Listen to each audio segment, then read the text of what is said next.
Now we'll work on the turntable, get ourselves ready for the right ascension drive. I've lubricated the expected surfaces. Here the bushing can be installed here. I've protected my clean window there, and so I'll leave it loose now because that makes our process easier for assembling things. I may be a little ahead of myself, frankly, because if I put the pinion in right now, well, let's try that. I'll put the pinion in, but I'm going to leave it long because that helps me in the as we assemble it. We've got a plastic washer. It's a pretty snug fit, and I want it to just barely be engaged by the set screw here. Now, right now, there's nothing holding this pinion and knob in. I could just pull it all out, it would slide right out, so we'll see if that happens to me in the process here. Meanwhile, to orient ourselves, we have the knob is forward, away from the user, the line indicating the right ascension ring is toward the user, and that means that we want to have the declination drive on the right side of the turntable, the declination brake and indicator ring on the left side. And so now's as good a time as any to get these installed.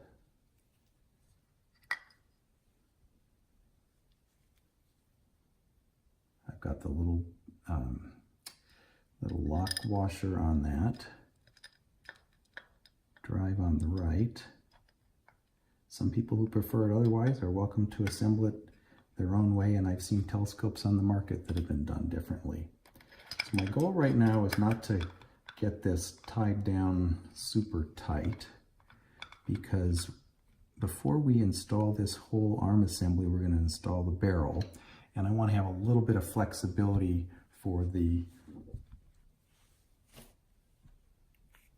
these arms to accommodate the barrel ring. There we go. Very nice. They fit well. And now we're going to make everything kind of balance. Let that rest nose down, take some of the weight off. Make sure I've got my ring aligned. And I'm going to get some screws in. Okay. One screw helps me breathe a little bit easier.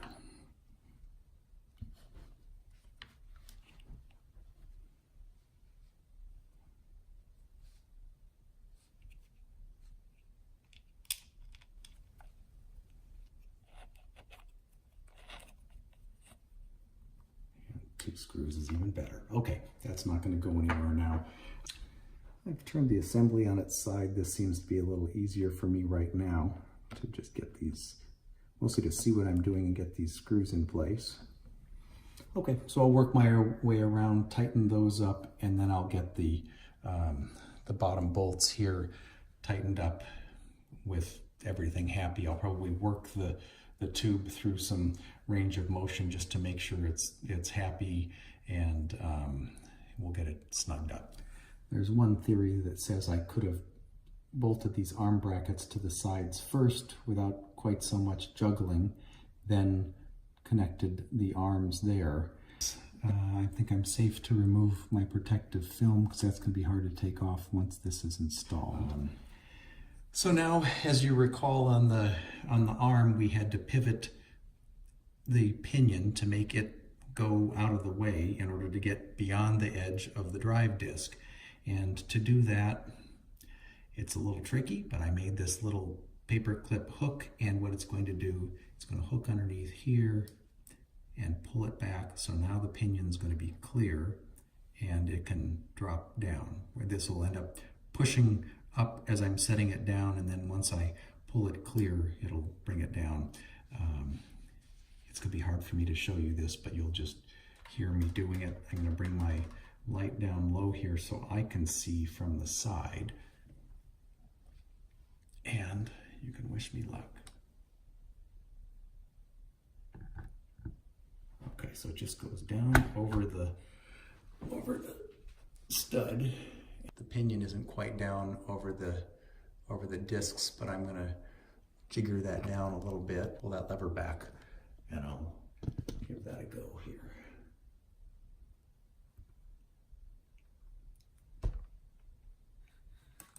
Well, it did not work.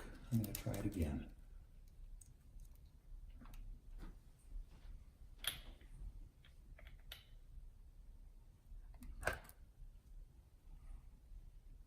I just lost track of that hook. There, now I've got it.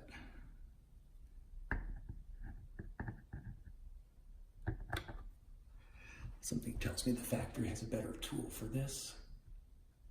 Come on, that's good, it's past it. Now it's kind of near it, and I can get this little tool sucker out of here. Now the next things we can do are lower the right ascension knob that I put on a little high so that that pinion could extend as far as it needed to. So I will loosen it and then let it drop down. We've got our lightly greased washer. We have our spring washer saddle style. And we have the nut with a lightly greased surface. And we'll just get these things kind of finger tight. And it goes on because I cleaned up the threads on that. And that washer is pretty thick. And I want to get it on a little farther, but I can. There, now it's moving finger tight. Okay, so we basically have a telescope that's back together. And if I spin around a lot, sometimes the knobs will come loose, but I'm getting a pretty good feeling of tension on here as the starting point. And I put some nice fingerprints on my freshly polished base. And so the next question is, how tight do we tighten those nuts? And the answer is, you want it tight enough so that the slewing force is correct. This is really what you're primarily adjusting.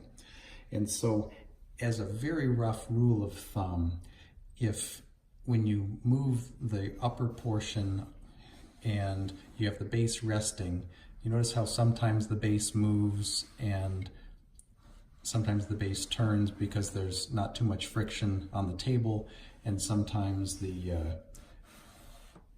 it doesn't. If I just give a little help here, that's pretty close. You don't want it to be a lot tighter than tabletop friction, and you don't want it to be a lot looser. So we're actually very close. If I keep spinning it around, I'm going to be adjusting it, so I want to tension that up pretty fast.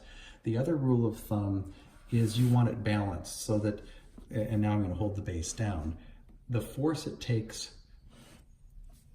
let me give you a better view, the force it takes to slew it this way should be about the same as the force it takes to slew this way. Now, this is very light going this way, so I want to tension this up.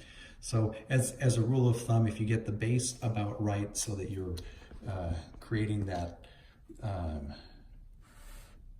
sometimes it turns, sometimes it doesn't friction. You may prefer otherwise. You may want to have it nice and stiff or not. But once you get that set and you get a feeling for how much it takes to move it, then you can get the feeling how much it takes to move it on the other axis and just have it roughly balanced. Of course, we want to make sure that it doesn't have any failure modes. If, for instance, we got the slightest bit of slipping down here, we would adjust that tension screw on that spring. And I think probably have 40 or 50 or more turns that we can give that to tighten up. All that does is it determines how hard the pinion is pressing against the edges, pinching the edges of the drive discs. It's not adjustable on the declination axis, but it is here. And so if you needed to, you can do that, but that's something you'll do to compensate for wear over the years or even decades. If you have a failed drive, that can be your first test, is to see how tightening that up works if it stops your slipping. The rule number one for the drives is there must be no slipping between those discs and this pinion ever under any circumstance. So definitely no slipping when you're slewing. And it also means even if you were to clamp the declination axis, which I can do here, and turn the declination screw, we want to get these wheels turning, which they are. My finger marks the wheel. So the wheels are turning and the slewing is slipping. And this is as it should be with a new installation, that it remains engaged. I'm going to tighten things up a little bit more here. You just want to get a little tension on both axes. When setting the tightness of the nuts, if I can get adequate resistance and friction with the right side, I simply get the left side to finger tight and then tighten this up. And note that on the right side I have only one spring washer in there because I don't need as much force. If you ever need to upgrade and get more force on that, you can add a second washer in there. Actually, a second spring washer. And so you do need to get these set screws down good and tight. It's challenging because you're also damaging the threads at the same time, so we just don't want it to come off. So that one's tightened up, and now we can fine tune on this side. It's firm, but we can get a comfortable motion with your thumbs, just as you would when you're observing here. And similarly, you get a comfortable but deliberate motion on this side. Let me loosen this up just a tad. And we'll just get the base nut tightened up, and we're almost done. So I've got everything the way I like it. Well, we're at the final stages, and I'm going to be putting these logo hubcaps back on. I use some, it's not double stick tape, but it's transfer adhesive. And I did a little car waxing of the front of the logo on that badge first, so it's going to be nice before it goes in there. And I put a few strips of this on here like that, get it firmly ensconced, and then I will trim, there we go, trim the excess.